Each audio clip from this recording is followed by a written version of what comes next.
100% of its territory to the US.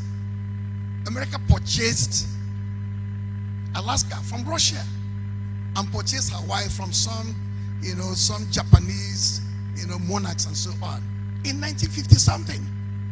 So America is not organic. It's a mere geographic expression.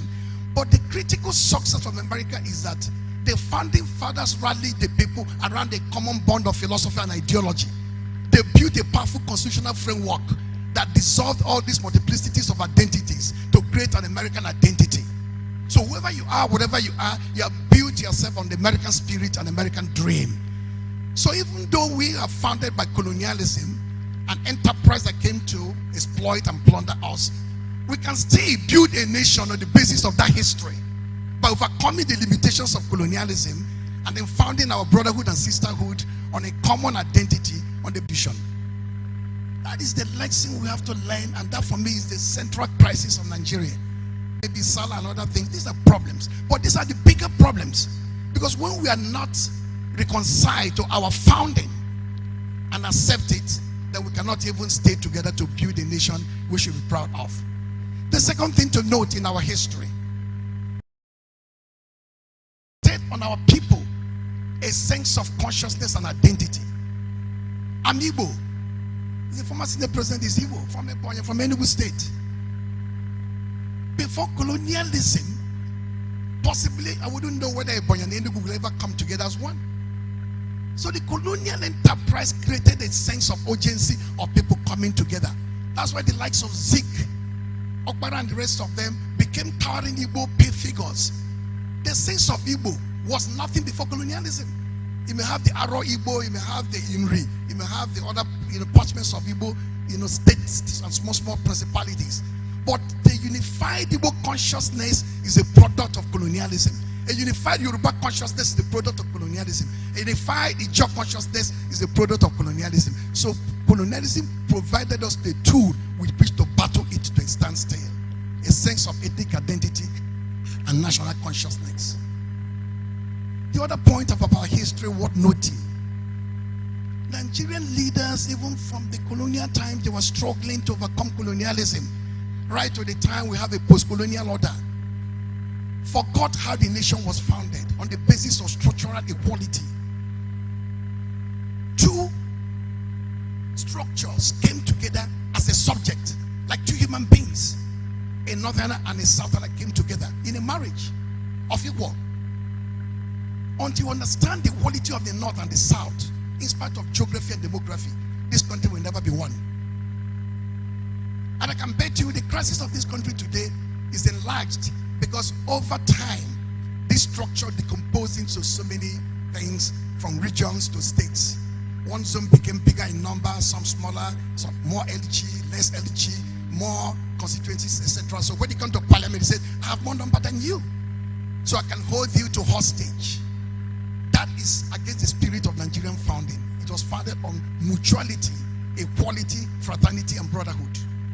Once our leader begin to appreciate it, the issues of federal character, zoning of offices become tolerable among the elite. This is the founding of Nigeria as we know it, and from where I believe our crisis really began to evolve. The fourth thing for me to look at, what are the pathologies that confront Nigeria today, or the maladies, apart from enumerating the political, social, economic, and security challenges? There are three pathologies. One is what I call neutralist pathology, federalist pathology, and separatist pathology. And the model that we use as a Nigerian patriot to engage it is from Chinua Achebe's construct of what I call ritual escalation. If you have read his novel, Arrow of God, the chief priest Ezulu was visited by a friend who demanded to know why he could send his son to the white man's church and school as the custodian of their culture and tradition. And he said, you don't know me well. If a disease visits a community, you look for the animal whose blood matches the potency of that disease. That is why in shrines and oracles of the past, you find people sacrifice with a fowl, a chicken, because the potency of that disease matches the blood of a chicken. Sometimes they use a ram, sometimes they use a bull. In the dim past, sometimes they use human. So the severity, once it's careless, use a bigger blood. The problem in Nigeria is that we don't match the blood very well. So there's a mismatching of therapeutics to pathologies.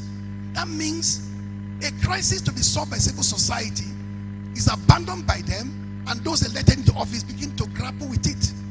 Sometimes the crisis civil society should not even attend to. They are pushing everybody away and saying we must solve this problem. So when you solve the problem you're not meant to solve, it will become ineffectual. It will become inefficient. It cannot solve the problem. What is neutralist pathology? These are the things which are not ideological. Freedom of the media, of the press, individual rights, human dignity. How do you hold government accountable over how the government spends money? It's accountability, probity, transparency. These are the issues that are common to everybody in Nigeria and where civil society can engage fully. When it comes to federalist pathology, it simply means how do you amend the constitution? How do you restructure? The current debate is restructuring. How do you recast the way the system is arranged? So you find civil society playing a back role, applying pressure on those elected, the governors, the senators, the representatives, to grapple with these matters. What's the third challenge? Separatist challenge. It has become very prominent of late. In the southeast, you have the IPOB agitation, southwest, one Yoruba nation. Even what you find in Boko Haram in the northeast is some sort of separatism. Because the moment you want to create or carve out a republic for yourself, an Islamic state, distinct from the Nigerian territorial space, you are already deciding to dismember the country. These manners of agitations persist because those driving it do not even understand what they are driving. Separatisms can only work when an organized political order is in control. In 1967, it was not the broad masses that created Biafra. It was a governor who was appointed by his peers that led the charge. Our people are no longer comfortable in the system, or they are being destroyed or killed, so we need to move. So it becomes an organized political order. No system can unravel without an organized political order. So what separatist agitation does is to actually implode a system in a manner of anarchy or nihilism without achieving what they're looking for.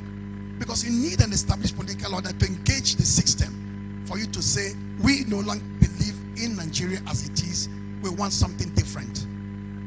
So my summation there is that in looking at the crisis and problems of the nation state, we must look at the kind of blood at every point in time that can match the kind of crisis we have.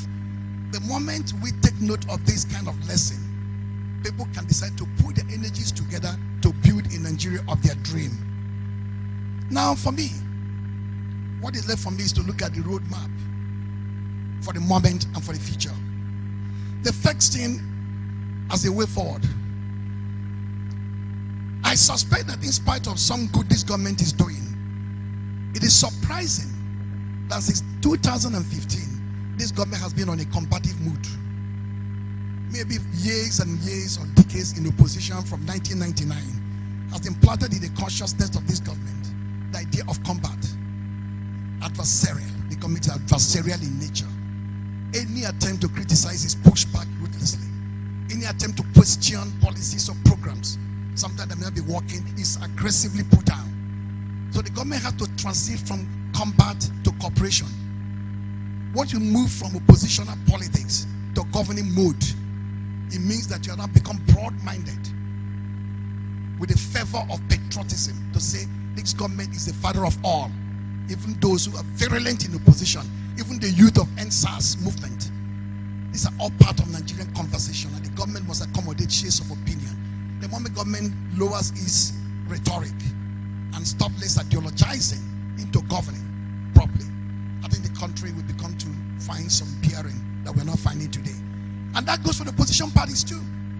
The PDP, for example, has been out of power for a while. So the idea is like revenge seeking or revanchism. This government put us down through propaganda. So now the government is in trouble and Nigeria is in crisis. Rather than cooperating with the government as loyal opposition party, we which can become adversarial and combative. In 1999, I was invited to Washington by the National Endowment for Democracy, International Republican Institute, National Democratic Institute, and so on, to give a talk.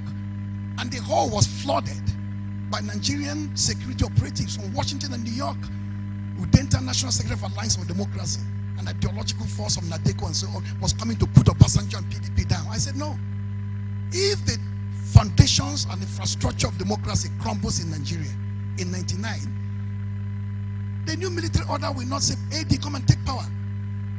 Not only will PDP be flushed out, all the parties will be flushed out, the constitution will be suspended, judiciary will suffer, civil spaces will shrink. So my duty as a leader of opposition party is to be loyal to the democratic enterprise of the day, to support the government as much as I can, and to be constructive in criticism. That's why it earned me the applause of Nigerians who came there alarmed that I was going to say something uniquely different. So PDP has a lesson to learn, even as you seek for power in 2023. It is not by putting APC down, putting Nigeria down. It's by rallying around the government when the government is in trouble, even when the government is suspicious of your intentions and motivations. Your high patriotism can always overwhelm a government that is suspicious of you, and you work together to create a Nigeria that is sustainable today and tomorrow. The three is that in 1999, PDP won, but PDP decided to expand the space of governance by creating almost like a government of national unity, even with a weak paradigmatic framework, but it was a government of national unity. Bola Ige and a few others from my party, Alliance for Democracy, came into government. Mahmoud Waziri, chairman of APP, and the rest of them came into government too, to create a sense of national rebalancing of priorities in favor of geostrategic harmony and ideological harmony too. And Obasanjo quickly set up an office called Inter-Party, Office for Special Advisor Inter-Party Affairs. That office has been dead for 6 years. So there's no clearinghouse even today where the parties can come together through an office answerable to the president and examine issues as they face political parties. So there's a need for the government to even think now it's not late to reanimate that office of Inter-Party, as well as the office of Special Advisor on Civil Society Relations, where you find a lot of civil society figures and influencers and platforms and structures, most of them decidedly anti-regime. But when you have an office with a special advisor, almost of a cabinet rank, answerable to the president, they'll be able to gauge the minds of the people, nationality groupings, youth, and so on, and then factor their interests and considerations and needs into, or mainstream them into developmental programming and processes.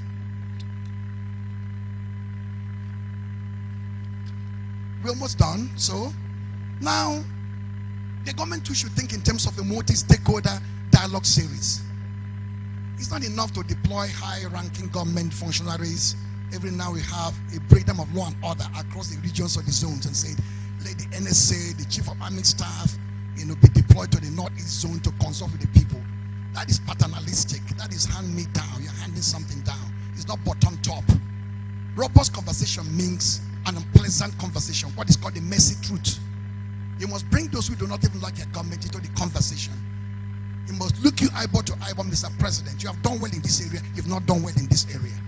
We represent our people, even though not in an ordered manner, in terms of the capacity to represent in a democratic order. But because we are social and cultural influencers, people listen to us. So the government can begin a dialogue series.